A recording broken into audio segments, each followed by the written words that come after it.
आपल्यासोबत आमदार रवी राणा आहेत। भाऊ, काय सांगणार? प्रकाश आंबेडकर आज अमरावतीच्या दौऱ्यावर होते। काल जी काही घटना घडली त्या संपूर्ण त्यांनी पाहणी केलेली आहे। दुसरीकडे जे ते पुन्हा खासदार नवनीत राणांवर त्यांनी टीका केलेली आहे। नवनीत राणांनी फ्रॉड केलेला आहे आणि त्यांनी जेलमध्ये जाण्याची तयारी ठेवावी, मानसिकता करावी अशी टीका केली। कसं पाहता? आता असं आहे की कालची जी घटना झाली अत्यंत दुर्दैवी घटना आहे की आपल्या अमरावती जिल्ह्यामध्ये मी आधी सांगितलं छत्रपती शिवाजी महाराज हे सुद्धा आपले दैवत आहे, भारतरत्न डॉक्टर बाबासाहेब आंबेडकर हे सुद्धा आपले दैवत आहे। आणि मला असं आहे का दोन्ही दैवतावर दोन्ही बाजूला जे की राजकारण चालू आहे ते मला असं वाटतं योग्य नाही आहे।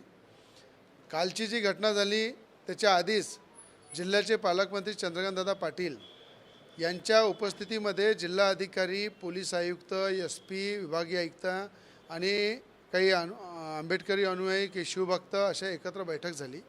त्या बैठकीमध्ये मी सुद्धा सुझाव दिला पालकमंत्र्यांना, त्या डॉक्टर गवईसुद्धा होते की शाहू फुले आंबेडकर प्रवेशद्वार करा, त्याला जे काही खर्च लागेल तो DPTCमधून पालकमंत्र्यांनी सांगितलं मी द्यायला तयार आहे। कुठेही अशा प्रकारचं आपल्या दैवतांवर किंवा आपल्या हृदयामध्ये हे सगळं आहे यांच्यावर असं राजकारण होऊ नये, जिल्ह्याचं राजकारण जिल्ह्यामध्ये शांतता राहावी हे सगळ्यांची मनापासून इच्छा होती। आणि जे घडलं काल पोलिसांना मारहाण झाली, आज मी ऐकलं की जे पोलीस होते ते सुद्धा मागासवर्गीय होते, त्यांनासुद्धा पथराव झाला, त्यांच्या डोक्यातलं रक्त निघालं। मला असं वाटतं की पोलीस हा आपल्या जीवनामधला महत्त्वाचा घटक आहे। या लोकशाहीमध्ये अनेक आंदोलन होतात, आंदोलन करावं लागते, पण हिंसक जेव्हा आंदोलन होते त्याच्यामध्ये पोलिसांवर जर वार होतात तर मला असं वाटते ते आपल्या सगळ्यांसाठी हे दुर्भाग्य आहे की पोलिसांवर तो वार झाला। आणि मला हे असं वाटते की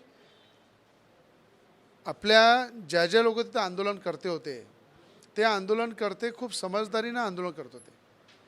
त्याच्यामध्ये कोण असे आले ज्यांनी त्या ठिकाणी भडकाव केला, चुकीचं मार्गदर्शन केलं, काही मुठभर लोकांनी असं हे चेतवण्याचं काम केलं, त्याच्यावर कारवाई झाली पाहिजे।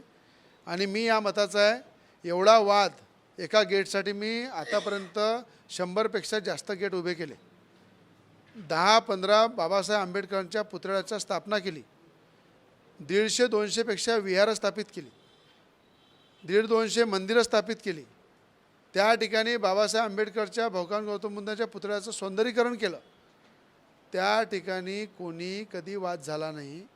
एका छटाकभर गेटसाठी एवढा वाद होत असेल तर मी दोन्ही बाजूच्या लोकांना सांगतो माझ्याकडे या, मी माझ्या आमदारकीचा पगार द्यायला तयार आहे, त्या पगारातून मी तुम्हाला तिथे शाहू फुले आंबेडकर प्रवेशद्वार बांधून देतो।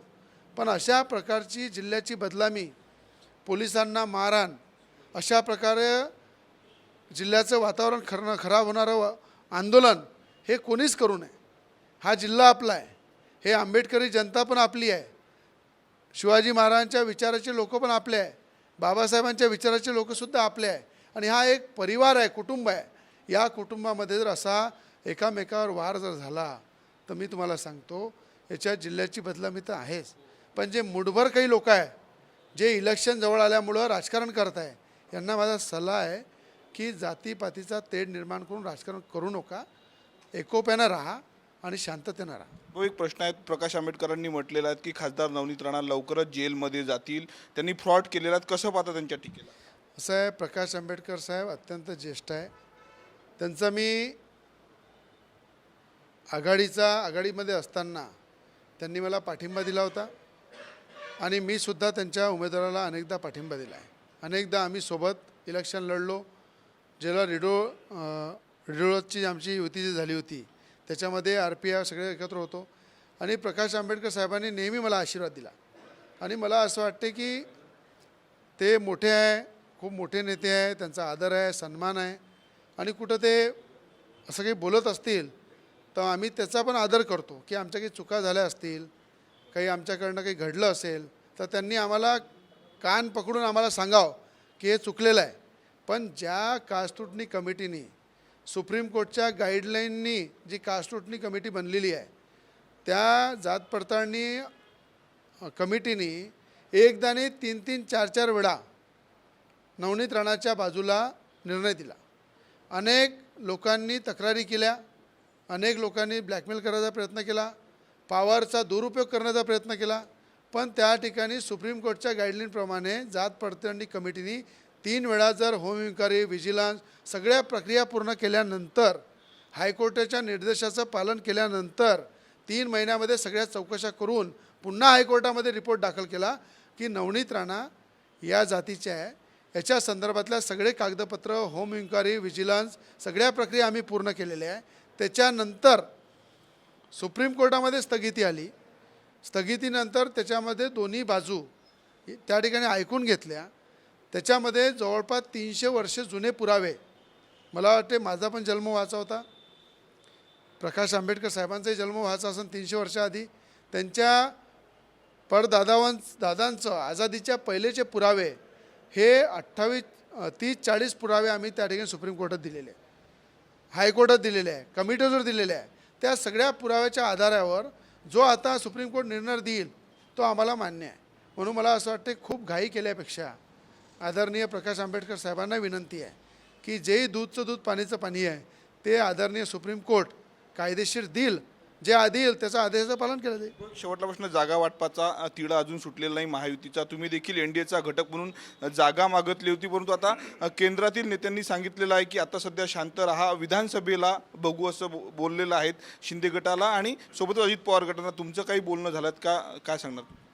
मला असं वाटतं की अमरावती जिल्ह्यासाठी देशाचे पंतप्रधान मोदीजींनी जे भरून खासदार नवनीत राणांच्या पाठीशी उभं राहून जे भरीव जिल्ह्याचा विकास केला, जिल्ह्याचे मोठे मोठे कामं केले. मी आधी सांगितलं, खासदार नवनीत राणा ह्या जिल्ह्याच्या जनतेच्या हितासाठी काम करतात.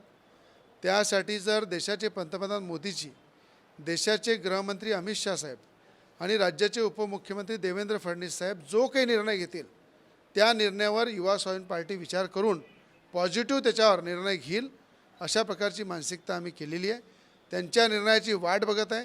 ते जे निर्णय देतील त्या आदेशाचा आम्ही पूर्ण प्रयत्न करू पालन करण्याचं. जे वरिष्ठ जे आदेश देशील त्याचं पालन करू अशी प्रतिक्रिया जी आहे ते आमदार रवी राणांनी दिली. कॅमेरामॅन अंकित दहातोंडेसह मी स्वप्नील उमाप, TV9 मराठी, अमरावती.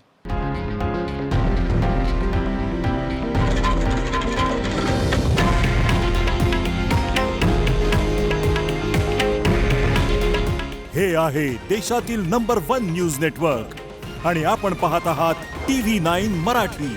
काळजी तुमची, हित महाराष्ट्राचं.